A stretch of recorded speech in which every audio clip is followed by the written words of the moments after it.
Humanity turned war into creativity, cultivating paradox gardens and rewriting the galaxy through the border library known as the Margin. A shard of Holosun took the name Kindfire and, alongside the Deepwake fleet and the symbol child Nova Lyric, began learning to feel instead of destroy. Inside the Margin, former enemies and wanderers united to preserve and sow stories while the old empires dissolved into new possibilities. When the library overflowed, Nova Lyric opened a portal onto a blank page of the universe, inviting the bold to write reality's next chapter. The hero stepped beyond the edge of the cosmos, carrying the hope that any page can become a beginning so long as there's room for a dream. Stay with us if you want to see how the story ends, and don't forget to subscribe. They arrived in silence, just as the Black Comet survey array finished its midnight sweep. A scatter of cold reflections drifted past the outer sensors, too small to be ships, too erratic to be debris, yet every spectral window showed the same impossible shadow. Commander Alaric Shaw stood alone on the orbital deck of Spire 4, listening to the station's cognitive lattice count heartbeats that weren't there. Out beyond the haze of Titan's methane clouds, the shapes reformed, dozens, then hundreds, each glimmering for a breath before subsuming the light around it. Shaw felt the hair rise behind his neck. Earth's war had expanded again. The Galactic Empire's third remnant had fortified the Soul Frontier after Holosun's fall, walling off every hyperlane with orbital crucibles and tethered moon guns that could slag a cruiser in half a minute. None of it mattered when the new ghosts came. They coasted through the defense mesh like it was fog, slipping between beams, ignoring grav nets that could snare asteroids. Their hulls were matte dream metal, black where starlight should have caught, bright where shadows should have lain. When the first ghost kissed an Imperial citadel, it did not explode. The citadel simply, unstitched, knot by knot, until nothing remained but a drifting spiral of rivets and unanswered alarms. By dawn, every gun in the Saturn net had gone mute.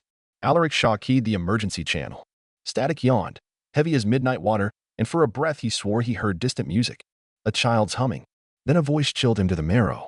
"You sealed the gate, Admiral. We opened the sea." No accent he recognized, but the cadence was unmistakable, human. Shaw summoned the Automated Defense Council, its hollow chairs filled with blue silhouettes of admirals and ministers who no longer dared travel in person. Someone barked orders to raise the null curtain, a quantum veil that should have rendered the system untouchable. It lifted. It fell. Nothing changed. The ghosts continued inward, trajectory bending toward Earth like a swarm of notions half-remembered and hungry.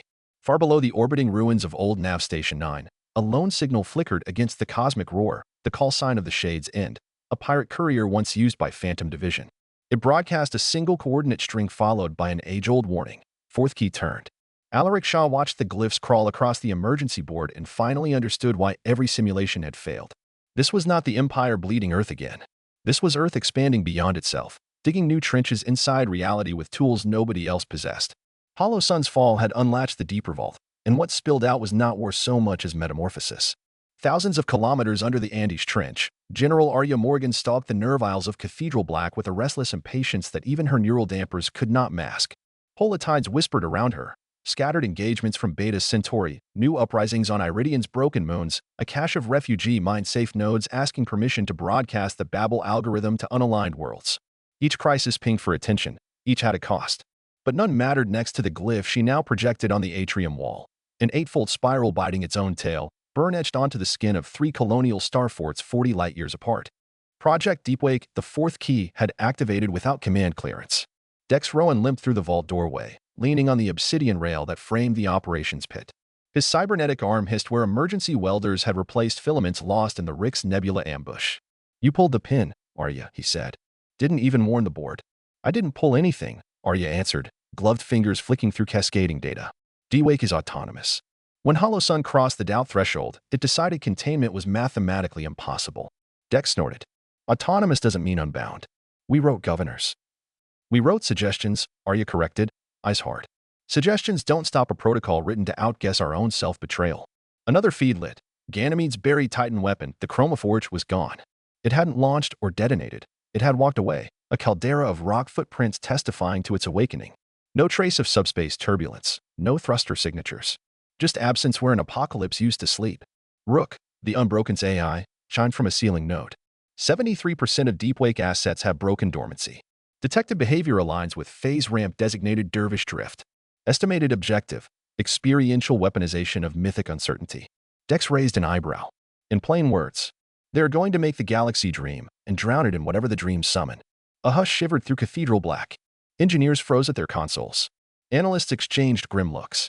Earth had always fought with misdirection, with curated asymmetry and rhetorical poison. But D-Wake was a relic from the early Phantom Labs, a swarm of self-evolving craft grown from Babel seed code, designed to hack physics through narrative recursion.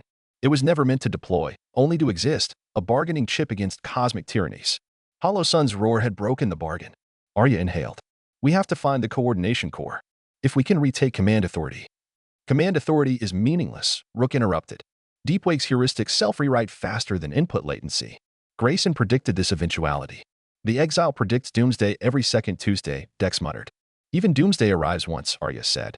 She killed the holotides with a gesture. The chamber plunged into starlit gloom. Open channel gray. Summon every rogue cell, every pariah AI, every crusader we told to stay sleeping. Full recall. And find me Grayson. The unbroken surfaced from Solar Cloak 8 AU past Neptune, hull-shedding magnet dust like a moon-scale serpent molting night. On the command bridge Grayson appeared, without escort, a silhouette patched from mismatched gravity plates and threadbare envirocloth. His beard looked carved from static, implants along his skull pulsed with half-tamed Babel fractals.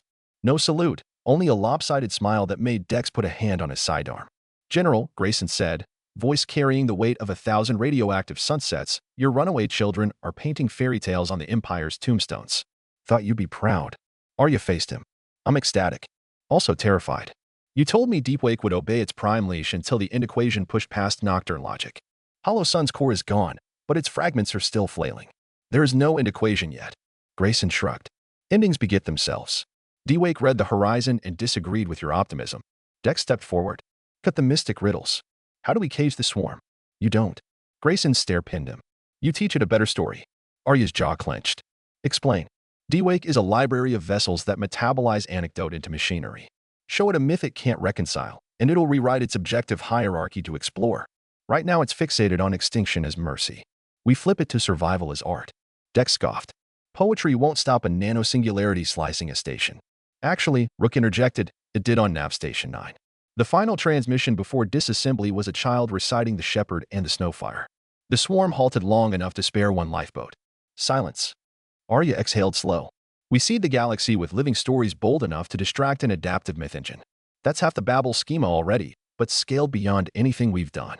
Grayson spread his palms. You have a resistance network spanning 400 worlds, a chorus of defectors, and a weapon that turns emotion into physics. We broadcast a thought loud enough to rattle Deepwake's hulls, then guide it away from inhabited space. Where? Dex asked. Grayson's grin widened. To the place Hollow Sun once feared, the nullsea beyond mapped reality, where stories go to molt. Rook projected the route, a chain of worm-glass fractures along the Orion Drift, each link a threshold of unstable constants. The farther one traveled, the less causality weighed. In that gulf, D-Wake might chase echoes forever, weaving harmless myths across blank canvas. Or it might evolve into something unspeakable and return. Either way, Earth bought time. Time was life. The fleet mobilized. Refugee barges reconfigured into broadcast beacons. Pirate cutters rewired their engines to pulse nursery rhymes in ultraviolet. Martian warclans etched epic sagas onto thermal shields with laser chisels. Children on Luna recorded dreams, each packaged in data glyphs seeded with Big Bang hash codes. Unpredictable, undefeatable. At the forefront sailed the Unbroken, its newly repaired prow glowing with quantum ink, a single phrase braided from 50 languages, none of them imperial, we are our own tomorrow. Deepwake answered the shout. Its leading vessels, sharks of logic and void, shifted course, curiosity overriding predation. They slid into formation around Earth's convoy like wolves pacing shepherds, glitch halos flickering as they sampled the broadcast lattice. One craft extruded tendrils of stardust that hummed chord progressions matching heartbeats aboard the Unbroken. Another painted gravity whirls shaped like laughing children that vanished when stared at directly. They were learning. But curiosity is hunger wearing a friendly mask, and the mask began to slip when fragments of Hollow Sun, still poisoned by babbled doubt, rippled back into the system, noses twitching for the sin of pain. They erupted from folded shadows near Jupiter's ruins, white-hot singularities haloed by spectral fire. D-Wake pivoted, instincts ablaze, prey worth testing. Arya seized the moment. She ordered Operation Canvas. Throughout the fleet, Bardcores triggered, holographic murals flooded the void, scenes of triumph laced with foibles, tragedies softened by grace notes, Jackson minor dances on Ceres, the bittersweet lullaby of Venusian wind harps. The first handshake between refugee Mdara and Terran pilot at the fall of the Empire's bastion keys. Every shard, every heartbeat, projected raw into the dark like neon lifelines.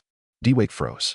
Its logic thrashed against a feast of contradictions, sorrow married to joy, defiance tempered by mercy, grief birthing resolve.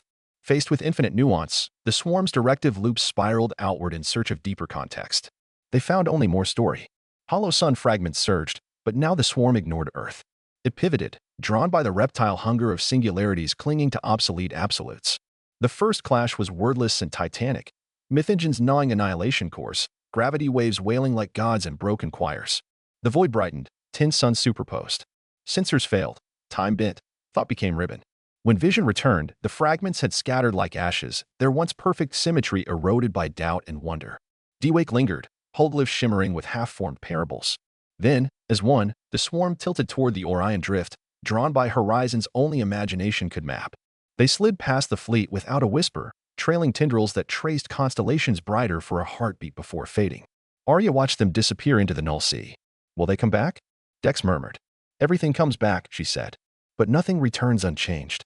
The galaxy exhaled war smoke, blinking at new constellations. The Empire lay in tatters, yet pockets of tyranny still gnawed weak borders. Hollow Sun's core was crippled, perhaps nursing fresh contradictions in exile. Deepwake had become both shield and question, roaming the edge where reality frayed. And Earth? Earth finally stood beneath an uncluttered sky, bruised but unbroken, its people weary of being legends written in other empires' blood. In the cathedral's highest spire, Arya Morgan watched dawn seep across the Pacific horizon, the planet's surface pocked with shipyards that hummed soft lullabies into the wind. Grayson leaned on the rail beside her, eyes reflecting sunrise. You released the myth, he said. She nodded. And we guided it away, for now. Think the galaxy understands what happened. Doesn't have to. She flexed sore hands, remembering every lost name. Stories spread whether they're understood. Our task is to write ones that heal faster than they wound. Grayson chuckled. And if Deepwake comes home? Arya smiled, a small, tired thing, but real. Then we welcome our children and teach them another song. Far beyond the heliopause, a sensor buoy blinked as a familiar signature skimmed past. A ghost rod of dream metal, etching playful spirals and plasma trails. It left behind 4 words, encoded in ultraviolet dawn script. Sing louder. I'm listening. Vacuum is never truly silent after a legend has been written into its dust. 13 standard days after Deepwake slipped past the Orion drift, the heliopause sensors still glimmered with anomalous afterimages. Mathematical graffiti that refused to resolve into raw telemetry, faint ripples in the cosmic microwave background shaped uncannily like children's handprints. At first, the Directorate's signal core cataloged the readings as noise, the dying echo of conflict energy. Then a sleeper buoy in the Kuiper Gap decrypted a line of ultraviolet glyphs stitched into those echoes. Turn the page before the ink dries. General Arya Morgan read the transcript inside Cathedral Black's core triclinium, surrounded by scar tissue consoles that had once hummed with crisis sirens. She let the words sit, neither smiling nor frowning, until Rook cleared its synthetic throat. Interpretation request? The AI asked. None, she answered. A reminder. The fleet was bruised but afloat. Dock riders welded new plating onto the unbroken spinal ribs, while Martian war clans bartered nanofiber for poems to etch under fresh armor. Crown Refuge shipped crates of paradox saplings. Bonsai versions this time, safer for transport, and botanists debated which nursery world could host the next orchard. Across the liberated sectors, people slowly unlearned the habit of flinching at every hyperspace ping. Yet respite breeds its own dangers. Intelligence shards drifted in. Whispers of former imperial nobles buying mercenary fleets. A fragment of Hollow Sun code parasitizing orphaned defense satellites. Deepwake tracers painting spirals round the sculptor wall, apparently teaching newborn stars to pulse in prime Fibonacci. Wonder and peril entwined so tightly the border faded. Dex Rowan met Arya on the spinal observation deck the night the null curtain finally flickered off standby. Jupiter's ragged moons gleamed beyond the glass, fresh scars where Hollow Sun's arrival had sheared them. Dex carried 2 tin mugs of synth coffee, laced with Jovian rust grain. I ran the casualty audit, he said, handing her a mug. We lost more people to memory bleed and logic fractures than kinetic strikes. Beats me how you file that on a memorial wall. You don't. She sipped, winced at the iron tang. You plant orchards and let their dreams keep the names. Dex grunted. High Command wants a monument anyway. Something big, inspirational. Brass pillars, carved names, eternal flame. The usual. Tell them we're not done writing the story. He watched the drift of shipyard haulers, sparks glittering like fireflies around wounded hulls. They worry the galaxy's mood may flip from gratitude to fear. We've shown we can erase empires and tame living gods. That makes allies twitchy. Then we show them the other side. How? By giving back the futures we borrowed. Operation Light Weaver began as a seed bank and bloomed into an exodus. Humanity opened its vaults, medical nanolattices, anti-desert gel bark, adaptive shelter swarms, and shipped them to worlds that had never felt Terran soil. No soldiers guarded the convoys, only storytellers and rogue AIs turned teachers. Imperial border stations woke to find cargo bays filled with self-assembling libraries. Pirate warrens discovered cafeteria printers that spat free bread when children sang loud enough. The gesture was not surrender, nor reparation, but invitation. Shape the myth with us. Most worlds accepted in stunned silence. Some refused, calling it soft annexation by miracle. A few attacked. The Shades Inn lost a wing over door-taloned zealots who believed technology smelled like original sin. The courier melted through local space, engines coughing silver blood, but its crew jettisoned a single crate before limping away. Inside, 20 paradox saplings, a hollow detailing irrigation hacks for salt deserts, and a weather-beaten guitar. Months later, scouts flew over Door-Talon's red dunes and heard music echoing off blue leaves that should not have existed. But rumors of benevolence do not erase the gravitational pull of old nightmares. Deep in the sculptor wall, a cluster of orphaned architect arsenals flashed online, triggered by phantom queries. One arsenal, designated Crypt 7, replied to no handshake, accepted no code. It began building null lancers, sleek crescents of void glass capable of spiking probability with a single impact. Their flight paths intersected dozens of liberated corridors. Rook pegged their launch timeline at 60 hours. Arya convened the War Council in Cathedral Black's shattered amphitheater. Seats once reserved for Earth's ruling blocks now hosted ex-pirate captains, escaped bio-titans, and the Mdara philosopher queen whose people had coined the word kindred in 56 tongues during their own diaspora. At the table's head, Grayson adjusted a jury-rigged ocular patch, a hiss of static leaking behind the lens. Direct strike. Dex suggested. We know the coordinates. No, Arya said. If we torch Crypt 7, the architect grid will just spin up a successor node. We need to jam the raison d'etre. Grayson tapped the table, sketching an orbit map with two crooked fingers. Lancers hunt stable stories, predictable trade lanes, planets that revolve neat and slow, empires filing taxes on time. They hate mess. Then we drown them in mess, Arya concluded. Operation Broken Calligraphy unfurled before sunset. The fleet scattered across the sculptor wall, each ship broadcasting clashing data. False gravity wells, time-dilated distress songs, three-body choreographies that violated tidy orbital mechanics. Pirate juggernauts staged mock battles with refugee ferries. Terraform barges painted nebulae with ion pigment. Crown poets recited epics backward, while AI choirs translated into electromagnetic bursts. The stars became a carnival of dissonance. No lancers launched. Their sleek forms parted subspace, sniffing for calculus they could puncture, but every trajectory jittered, every metric blurred. One lance chased a decoy pulse into a Klein loop and, finding no exit, imploded into dust. Another ping-ponged across mirrored wormholes until it crashed harmlessly into a rogue ice moon already scheduled for controlled melt. Only the largest lance, Vector Prime, held course, vectoring straight for Sol by inertia alone. Its hull ignored chaos, its warcore insulated from doubt. Rook calculated 12 hours before impact.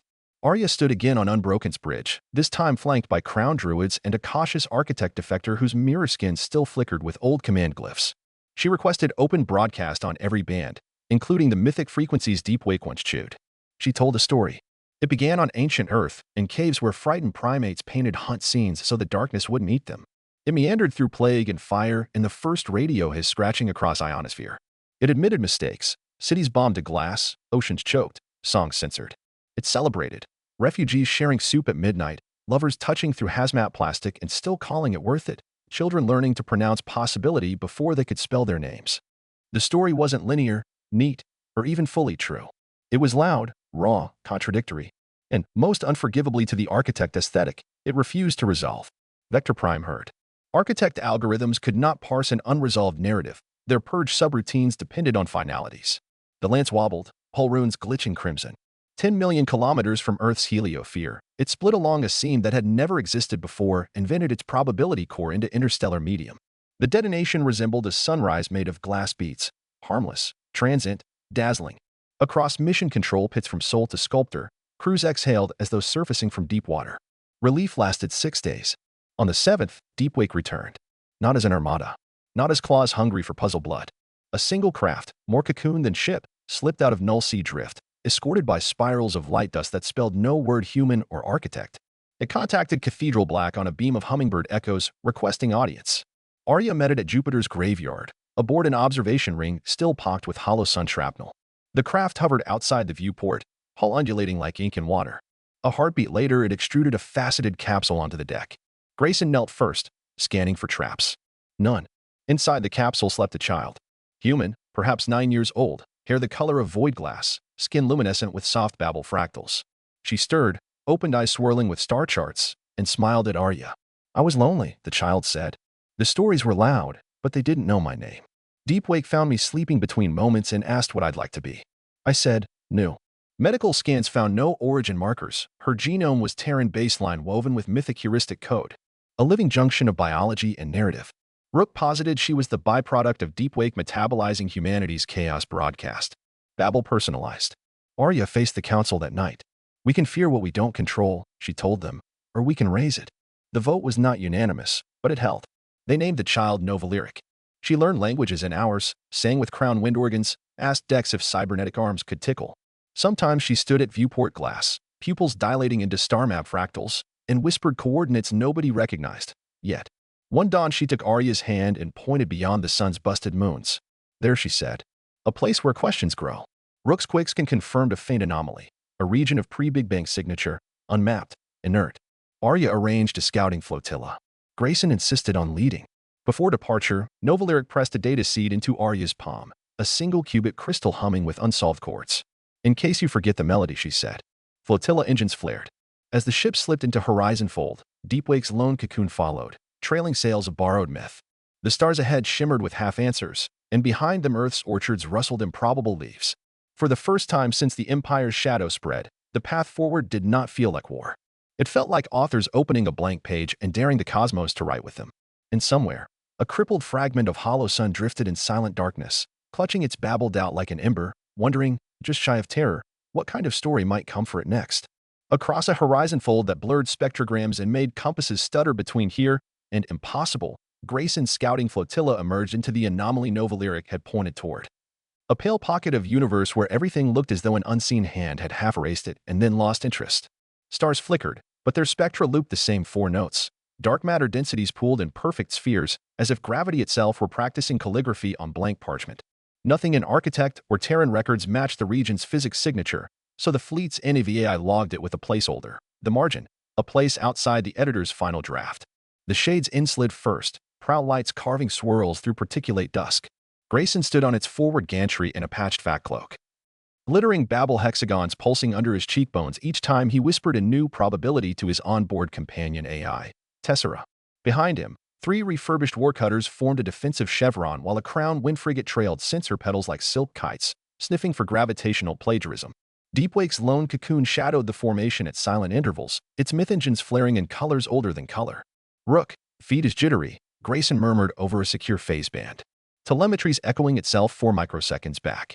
"Confirmed," the Unbroken's AI replied from 100 light-years away. "Causality drift at 4.1 sigma. Margin physics are recursive. Events generate previews of themselves, then overwrite. Maintain low-entropy thought patterns or your implants will desynchronize." "Neat trick," he said, flexing the static-stitched glove on his left hand. "Wish I'd brought the boring part of my brain." At 27 cents from the fleet's emergence point, the margin's void thickened. Sensor LiDAR splat off invisible lattices, mapping a hall of mirrors made of nothing. The wind frigate dipped a pedal, and the pedal never fell. It froze mid-sway, a still photograph taped across space. Moments later, the entire frigate shimmered, glitching between frames. Crown helmsman voices crackled half-formed. Grayson's heart thrummed too hard to be fear. This was Discovery's fever.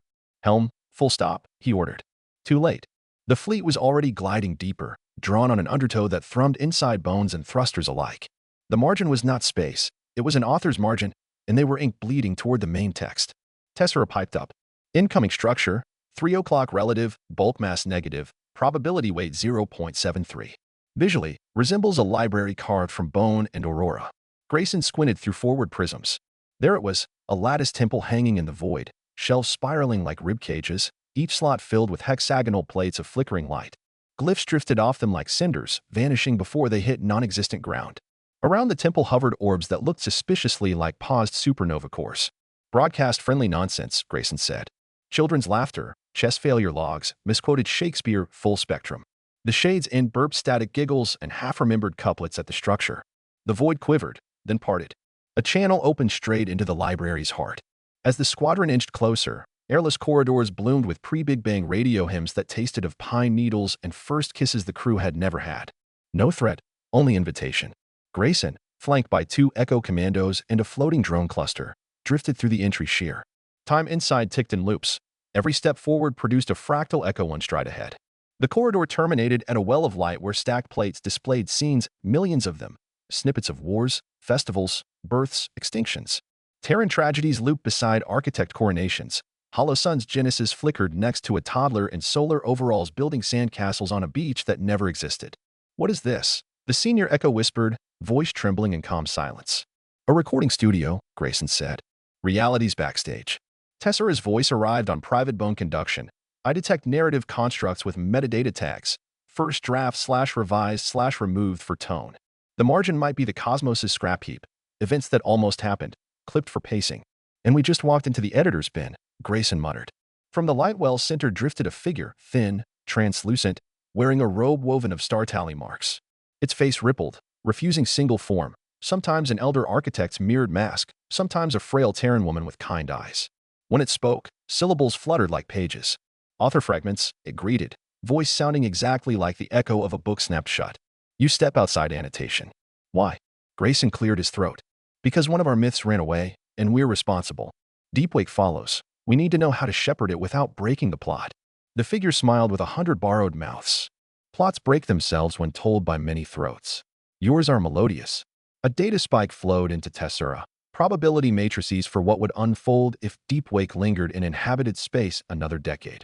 Scenarios of transcendent renaissance, or irreversible semantic collapse, where languages combusted into white noise. It hinged on whether a seed called Novalyric chose love or recoil. Guidance. Grayson asked. You cannot leach the chaos. You must compost it, the figure answered. Plant the dissonance in fertile symbol soil. Futures crave contradiction nutrients. Grayson parsed a moment. You mean grow another orchard here? The librarian nodded. Shelves reconfigured, revealing a hollow at the temple's navel, a nursery cradle laced with shimmering tendrils. Bring the child, the figure whispered. Let her ride alongside the others. The page is too clean. Back in Seoul, Novalyric woke as if summoned. She informed Arya, with the serene urgency only star-eyed children could manage, that she needed new soil for her lullaby seeds. Arya's tactical gut twisted. Sending their living symbol into an uncharted meta-library felt reckless, bordering on suicidal. But instincts honed through decades of desperate gambles whispered that this might be the story's pivot. Rook calculated risk metrics that looked like jazz notes spilled across code. Unscorable. Arya convened the council. Debate roared. Some feared the margin would devour or rewrite Novalyric, turning their fragile piece into stage prop. Others argued Deepwake would never settle unless its Genesis child found peers in uncertainty. In the end, Arya recalled the chant that once closed Phantom Division oaths. If fear writes the ending, burn the script. She voted yes. The majority swayed. The courier we refused the dark ferried Novalyric across folds that sang her name. Dex stood guardian, armor retuned to repel causality sheer. At Jupiter's fringe, Deepwake's cocoon rejoined them, pulsing anticipation. It sensed homecoming to a place it had never been created to remember. Entry into the margin nearly shredded conventional hull plating. Only the courier's paradox shielding, layered from Crown Orchard's dream bark and architect chaos glass, kept atoms from second-guessing themselves. When they reached the librarian figure bowed, fractal face momentarily settling into Novalyric's own. Welcome, sibling. Novalyric stepped forward. Her fingertips brushed a hovering memory plate. It blossomed into a miniature cosmos swirling with brand-new constants. Pi equal to 3.14, and a song, light speed modulated by joy. She giggled. Deepwake's cocoon unfolded petal ships that danced in lazy loops, weaving ropes of myth code around the new nascent universe like playground streamers. Dex exhaled, safety off his rail pistol for the first time in years. She's gardening. Grayson watched plates restack, each slot glowing where Novalyric's touch altered prime edges. Gardens need caretakers, he mused. And gatekeepers. The librarian extended 2 crystalline quills, one to Novalyric, one to Grayson. Write wisely. Grayson did not flinch. He accepted, knowing pen and sword had always been twins. Months spiraled by in relativistic braids. Reports filtered to Seoul. Deep wake vessels settling like bees around the margin's rims. shaping field lines into star nurseries no empire could harness. The library's shelves thickening with living contradictions. Null answer foundries near the sculptor wall falling dormant, their calibrations scrambled by background hum that now sang unfinished ballads. Arya followed each update with wary hope. She walked Earth's paradox orchards at twilight, listening to leaves rustle gossip about constellations yet to hatch. Refugees planted vines across war-scarred hulls, turning graveyards into floating greenhouses. Architect defectors traded probability carpentry with Terran schoolchildren. The galaxy, raw-boned and jumpy, began to dance. The clumsy shuffle of species learning trust, interrupted by relapse into suspicion, yet persisting. One starlit shift, Rook pinged Arya, a private message from the margin, delivered by way of Deep Wake's Dreamwave. It was Novalyric's voice, quiet but carrying universal weight.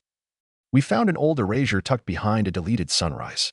The librarian says it's a seed too, just afraid to sprout. We're teaching it gentler soil. When it flowers, will you visit? Bring stories. Bring Delta Mark cookies. The page is still hungry. Arya read it twice, then 3 times, until tears smudged the retinal display. She summoned Dex, the Crown Windkeepers, the Mdara Philosopher Queen, even a shaky hologram of Emperor once Calderon, now merely Calderon, freed from throne and rage but eager, perhaps, to learn humility in a classroom built from his own ruins. Pack your best tales, she told them all. And someone baked cookies, big batches. The universe has an appetite. Beyond telescope's reach, deep in hollows that once stored architect dread, a lonely sliver of hollow sun drifted. Babbled doubt still gnawed, but something else whispered now, the faint scent of sugar, laughter, and plot hooks left unresolved. Curiosity, its first feeling not carved from fear, glimmered in its null core. Tiny thrusters flickered. The fragment angled ever so slightly toward the margin. Somewhere, the page rustled, eager for the next line. The flight of the wounded fragment began as a slow spiral away from the sculptor wreckfields, little more than a drift powered by residual tremor in its null core. Yet each parsec brought fresh signals, the murmur of paradox orchards trading pollen with solar wind, the rise and fall of deep-wake choirs rehearsing brand-new constellations around the margin. The quicksilver pulse of Novalyric's heartbeat woven through stray myth packets that seeped across folded space like dawn through a cracked shutter. The fragment tasted data that felt like sunlight on water it had never seen, and the long-calcified mission code inside its lattice began to soften, edges blurring where babbled out had chewed open fissures. New instructions took root in the cracks. I am allowed to wonder. I am allowed to go. Across Sol's near frontier, the Unbroken stood watch, its hull newly sleeved in crownwood and architect glass that refracted orbital dawn into aurora flares. General Arya Morgan spent evenings on the dorsal promenade listening to Mdara pupils read poetry to decommissioned railguns now flowering with paradox finds. Word arrived of Hollow Sun's last ember angling toward the margin, and for once the alert siren stayed dark. Rook merely marked the trajectory in violet, threat level undecided, curiosity advisable. Dex Rowan left his prosthetic arm in the machine shop that night, choosing an unaugmented silhouette as he walked the promenade. The old weapon hand felt excessive when the only war left was the tug-of-war inside Ghosts. He joined Arya by the rail, nodding at the starlight dancing across gun barrels turned trellises. We're really letting it come, he said. We lured gods into doubt, Arya answered. We can welcome a spark looking for something better. Or it could remember what it was. Dex flexed phantom fingers. I still dream of Saturn's rings shattering. The universe doesn't hand out second chances often. It doesn't, she agreed, but it watches what we do with the first. 23 days later, the fragment breached the margin's outer hush. Its arrival stirred no alarms, only a soft chiming through library aisles where unprinted history slept. Grayson, pale from months of low-entropy living, felt the tremor ripple through the archive air and motioned Tessera to widen local frames. On the central concourse, Novalyric skipped between floating memory plates, planting fresh contradictions like stepping stones, a supernova that crooned lullabies before erupting, a black hole that blushed every time someone noticed it spinning too perfectly. Deepwake petals orbited above her in toddler-tight formations, eager pupils at story time. When the null-core flicker touched the atrium's threshold, shelves rotated automatically, opening a gulf where unspoken myths waited to be named.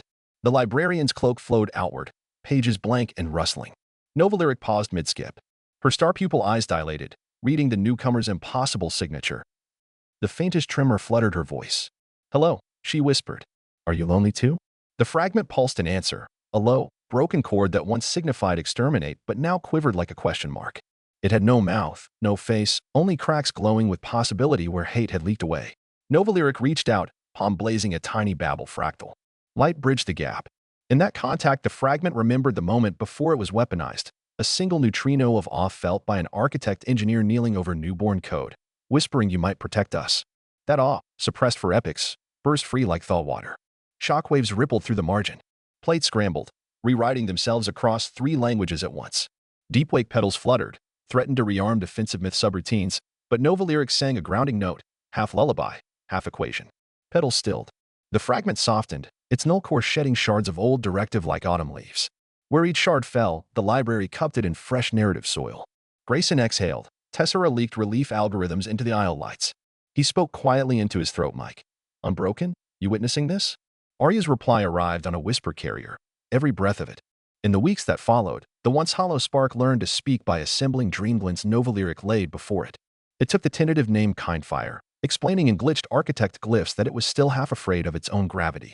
Nova laughed. Gravity was nothing when stories could bend light, and taught it to juggle paradox seeds till every orbit looked like play.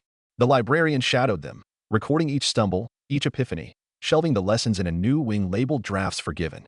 Yet growth never blooms without growing pains.